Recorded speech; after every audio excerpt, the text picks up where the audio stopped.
శ్రీమాత్రే నమ. జయ గురు దత్తాత్రేయ నమ. ఈ వీడియోలో మనం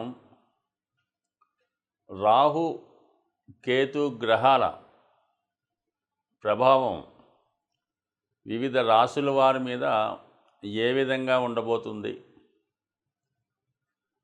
కాలసర్ప దోషం వల్ల లాభం కలుగుతుందా లేదా నష్టం కలుగుతుందా అన్న విషయాన్ని ఈ వీడియోలో పరిశీలించే ప్రయత్నం చేద్దాం. రాహువు ఒక విధంగా ఆశకి కారణమవుతుంటాడు. భూలోకం మీద ఉన్నటువంటి సర్వ సౌఖ్యాల మీద తనకి ఆధిపత్యం ఉంటుంది. ఉన్నటువంటి అన్ని సౌకర్యాలు తనకే కావాలని ఆశతో ఉండడం జరుగుతుంది. అంటే రాహుగ్రహ ప్రభావం ఎవరి మీద ఉంటుందో వాళ్ళకి విశేషమైనటువంటి ఆశ, అలాగే విపరీతమైనటువంటి గర్వం, కోపం, అంటే మామూలుగా 6 దుర్గణాలు అంటారు కదా, ఇవన్నీ కూడా అంతర్గతంగా రాహుగ్రహానికి అంతర్లక్షణాలు అన్నమాట. రాహు ఎప్పుడూ కూడా హీరో కావాలనుకుంటూ ఉంటాడు. అలాగే నాయకత్వ లక్షణాలు కలిగి ఉంటాడు. అన్యాయాన్ని ఎదిరించే ప్రయత్నం చేస్తుంటాడు. సో ఏది చేసినా కూడా ఇంటర్నల్గా తనకి స్వార్థం ఉంటుంది. ఈ విధంగా రాహు ఆశ, కోరికలు వీటి మధ్య ఎప్పుడు కూడా మానవుడు జీవిస్తూ ఉంటాడు. అంటే రాహుగ్రహ ప్రభావం ఉన్నవాళ్ళు. దానికి సంపూర్ణంగా వ్యతిరేక ఫలితాన్ని ఇచ్చేవాడు కేతువు. నిరాశ, నిస్పృహ, అలాగే 0 లక్షణాలు, ఎటువంటి కోరికలు ఉండవు. ఒక విధమైనటువంటి నిడారంబర యోగం, సన్యాస యోగం లాంటిది అన్నమాట. అంటే అన్నీ త్యజిస్తూ ఉంటాడు. తన దగ్గర ఉన్న ప్రతీది కూడా ఇవ్వడం జరుగుతూ ఉంటుంది. దానికి వ్యతిరేకంగా రాహు ప్రతీది కూడా తనకు కావాలనుకుంటాడు.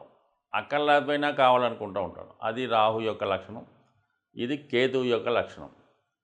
ఒక రాహు విధానంగా దేనైనా ఎక్స్పెండ్ చేస్తుంటాడు. అది తన ఉన్న భావాన్ని కానీ, తను కలిసినటువంటి గ్రహాన్ని కానీ, ఆ భావ ఫలితాన్ని, ఆ గ్రహ ఫలితాన్ని పెంచుతూ ఉంటాడు, ఎక్స్పెండ్ చేస్తూ ఉంటాడు. అయితే తన యొక్క రాహు యొక్క పాయిజన్ని అందులో కలిపి దాన్ని పెంచడం జరుగుతూ ఉంటుంది. అంటే ఒక విధంగా ఇంటర్నల్ స్వార్థంగా పెరుగుతూ ఉంటుంది. అయితే గురువు అలా కాదు. గురువుకు కూడా ఎక్స్పెండ్ చేసే శక్తి ఉంటుంది. గురువు ఏ భావంలో ఉంటే, పంచమ భావంలో ఉంటే అధిక సంతానాన్ని ఇస్తాడు. ధనస్థానంలో ఉంటే అధిక ధనాన్ని ఇస్తూ ఉంటాడు. అయితే రాహు కూడా ధనస్థానంలో ఉన్నప్పుడు అధిక ధనాన్ని ఇస్తాడు. లాభస్థానంలో ఉన్నప్పుడు అధిక లాభాలు తెచ్చిపెడుతుంటాడు. ఇందులో రాహు ఇచ్చే దాంట్లో అక్రమార్జన ఉంటుంది. ఇతరులు నష్టపోవడం వల్ల, వాళ్ళు ఏడవడం వల్ల, బాధపడడం వల్ల వచ్చే లాభం రాహు వల్ల ఉంటుంది. గురువు వల్ల ఇతరులు సంతోషంతో ఇచ్చే లాభం కలుగుతూ ఉంటుంది. అయితే రెండు కూడా ఎక్స్పెండ్ చేస్తే చాలా తేడా ఉంటుంది. గురువుకి 5వ దృష్టి ఉంటుంది, 9వ దృష్టి ఉంటుంది. అలాగే రాహు కూడా 5, 9 దృష్టిలు ఉంటాయి. సాధారణంగా ఈ 5, 9 దృష్టిలు చాలా వరకు మంచి దృష్టిలు అంటూ ఉంటారు. అయితే గురువు తన దృష్టిలో ఆ భావాన్ని రక్షిస్తూ ఉంటాయి. రాహు ఆ భావాన్ని పాయిజన్తో నింపి ఇంకో విధంగా స్వార్థంతో నింపుతూ ఉంటాడు. అది రాహు యొక్క ప్రభావం. అయితే కేతువు ఆ భావాన్ని తగ్గిస్తూ ఉంటాడు. 7వ స్థానంలో కేతు ఉంటాడు. వివాహం జరుగుతూ ఉంటుంది. భార్య మీద ఇష్టం ఉండదు, ఏ వ్యామోహాల మీద ఇష్టం ఉండదు. ఈ విధంగా కేతు ఉంటాడు. రాహు ఆపోజిట్గా వాళ్ళ ప్రభావాన్ని చూపడం జరుగుతూ ఉంటుంది. సో మరి ప్రస్తుతం ఈ రాహు కేతువుల సంచారం, రాహు మీనరాశిలో ఉంటూ గురువు యొక్క రాశిలో ఉండడం వల్ల, అలాగే ఎటువంటి గ్రహాలతో కూడా కలయిక లేదు రాహుకి. కేవలం తను ఒక్కడే మీనరాశిలో ఉండి పూర్తి స్వతంత్రంతో తన ఫలితాలు ఇవ్వడానికి సిద్ధంగా ఉన్నాడు. అలాగే కేతువు కూడా ఏ గ్రహంతో కూడా కలయకుండా సింగిల్గానే కన్యా రాశిలో ఉండడం జరుగుతూ ఉంది. సో ఈ 2 గ్రహాల ప్రభావం మరి వివిధ రాశుల మీద ఏ విధంగా ఉండబోతుంది అన్న విషయాన్ని చర్చిద్దాం. అలాగే దీని పరిహారం ఏ విధంగా చేసుకోవాలన్న విషయాన్ని కూడా ఈ వీడియో చివరిలో తెలుసుకునే ప్రయత్నం చేద్దాం. ధనుస్సు రాశి వారికి చతుర్థంలో రాహు, దశమంలో కేతువు. ధనుస్సు రాశికి గురువు అధిపతి. అటువంటి గురువు యొక్క రాశి అయినటువంటి మీనరాశిలో రాహు ఉండడం వల్ల ఈ రాహు యొక్క ప్రభావం మీనరాశిలో ఉంటే ఎటువంటి ఫలితం వస్తుందో ధనుస్సు రాశిలో రాహు ఉన్నట్టే భావించి మరి ధనుస్సు రాశి వారు ఫలితాలు తెలుసుకోవాల్సి ఉంటుంది. రాహు చాలా పవర్ఫుల్ ప్లానెట్ అన్నమాట. దానికి మల్టిపుల్గా ఎలా ఉంటుందంటే రాహు ఏ గ్రహంతో కలిస్తే ఆ ఫలితం, ఏ రాశిలో ఉంటే ఆ ఫలితం, ఎవరితో చూడబడితే ఆ ఫలితం, ఎవరిని చూస్తే ఆ ఫలితం, ఈ విధంగా మంచి బలమైనటువంటి ఛాయాగ్రహం అనుకుందాం. అయితే ప్రస్తుతం 4వ స్థానంలో రాహు ఉండడం వల్ల జాతకుడికి మానసిక సంఘర్షణకి లోనవుతుంటాడు. ఏ పని చేద్దామన్నా ముందుకు వెళ్ళలేకపోతుంటాడు.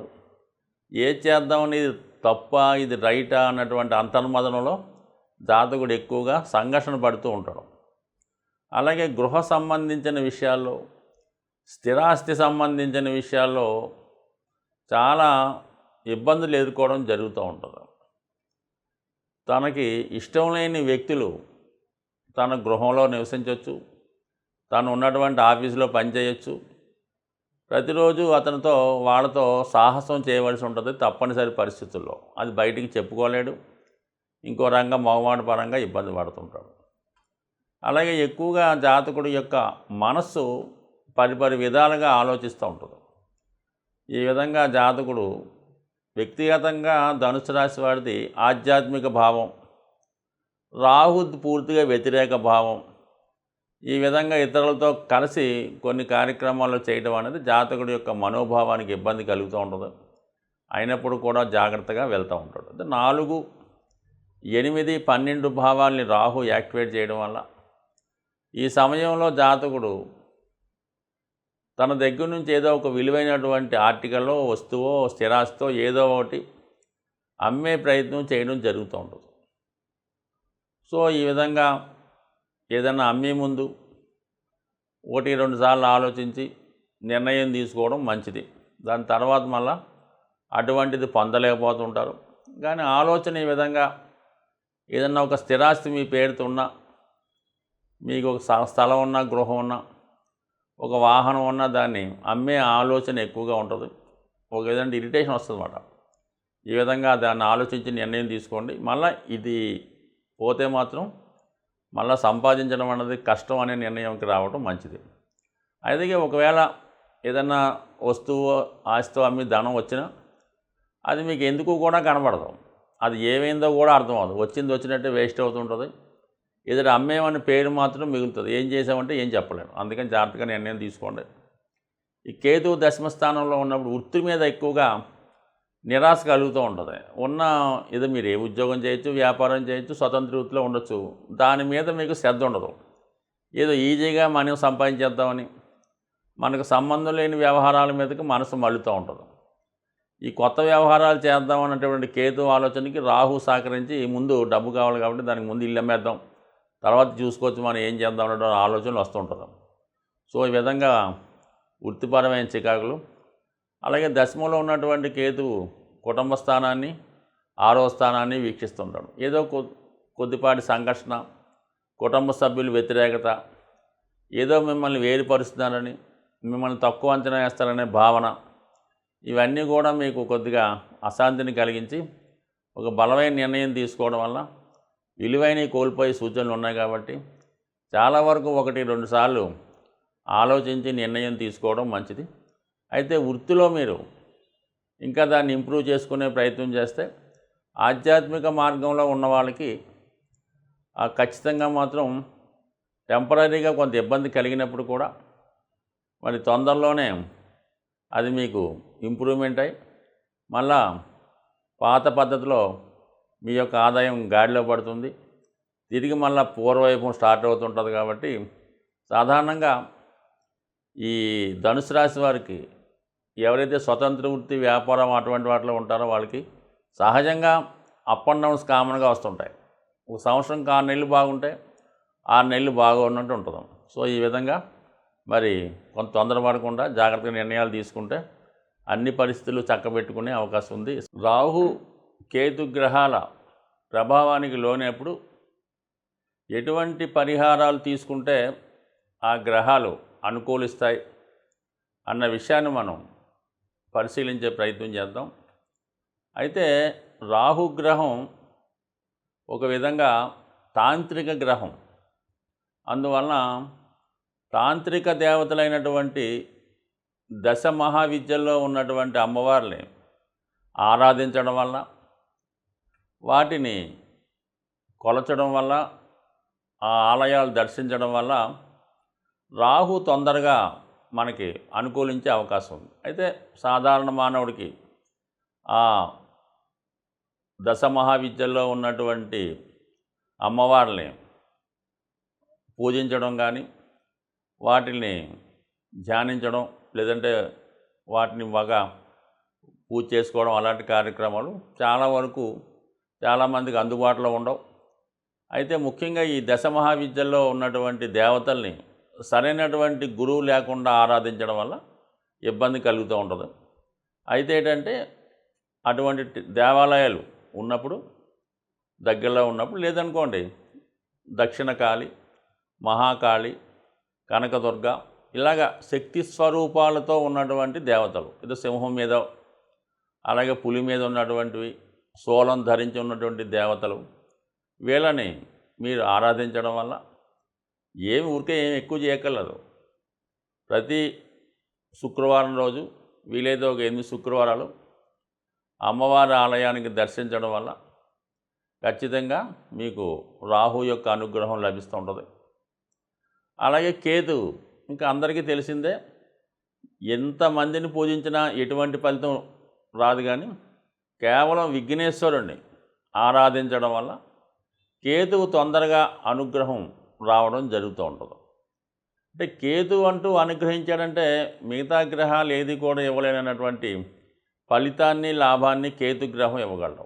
కావాలని విఘ్నేశ్వరుణ్ణి, ముఖ్యంగా సంకటహర చతుర్థి, అలాగే వినాయకుడిని గరికతో అర్చించడం, లేదంటే గణపతి హోమం, లేదంటే వినాయకుడి టెంపుల్లో ఉండ్రాళ్ళు ప్రసాదంగా పెట్టి పంచిపెట్టడం, ఎప్పుడూ కూడా ఇలాంటి సింపుల్ రెమెడీస్తో మరి రాహు కేతువుల యొక్క అనుగ్రహానికి పాత్రలవడం మంచిది. ఒక విధంగా రాహు అనుగ్రహిస్తే ఎవ్వరూ ఇవ్వలేనటువంటి అఖండ ఐశ్వర్యాన్ని రాహుగ్రహం ఇవ్వడం జరుగుతుంది. అలాగే కేతువు ఆధ్యాత్మిక రంగంలో అత్యున్నతమైన వ్యక్తులుగా తీర్చిదిద్దే ప్రయత్నం కేతు గ్రహం వల్ల రావడం జరుగుతూ ఉంటుంది. ఒక ఆధ్యాత్మిక రంగంలో అభివృద్ధి చెందాలన్నా, శాశ్వత కీర్తి పొందాలన్నా కేతుగ్రహాన్ని ఫాలో అవ్వాలి. అలాగే మెటీరియలిస్టిక్ వరల్డ్లో అపర కుబేర్లుగా మారాలంటే రాహుగ్రహాన్ని ఫాలో అవ్వాలి. సో ఏదైనా నిజాయితీగా, న్యాయంగా వెళ్ళినప్పుడు ఖచ్చితంగా ఏ గ్రహం అయినా అనుగ్రహించే అవకాశం ఉంటుంది. స్వస్తి.